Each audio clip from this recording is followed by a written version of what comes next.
దేవునికి స్తోత్రం, దేవునికి మహిమ కలుగును గాక. హోసన్నా మినిస్ట్రీస్ వారు నిర్వహించు 49వ అంతర్జాతీయ కుడరాల పండగలకి ఇంకొక 3 దినాలు మాత్రమే ఉంది. నేనైతే చాలా ఆశతో ఉన్నాను. ఎందుకు అనంటే మన దేవుడు ఎవరో తెలుసా? ఆశ కలిగే ప్రాణాన్ని తృప్తిపరిచే దేవుడు కనుక ఇంకొక 3 రోజులు మాత్రమే ఉంది. మరి 49వ గుడరాల పండగకి నేనైతే వెళుతున్నాను. ఎందుకు అనంటే అక్కడ నూతనమైన గీతాలు, శక్తి కలిగిన సందేశం, దేవుడు ఎన్నో అద్భుతాలను అక్కడ చేస్తాడు.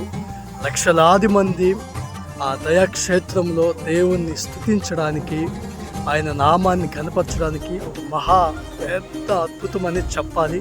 ఎందుకంటే కొన్ని లక్షల మంది ఆయన్ని మనసారా ఆరాధిస్తారు. అదొక అద్భుతం. మన కంటికి మనము చూస్తేనే ఆ అద్భుతాన్ని మనము ఆనందించవచ్చు అని మీ అందరికీ కూడా ప్రభు పేరిట మనవి చేస్తూ, మీరు కూడా వస్తే బాగుంటుందని నా ఒక చిన్న ఆశ. దేవునికి స్తోత్రం.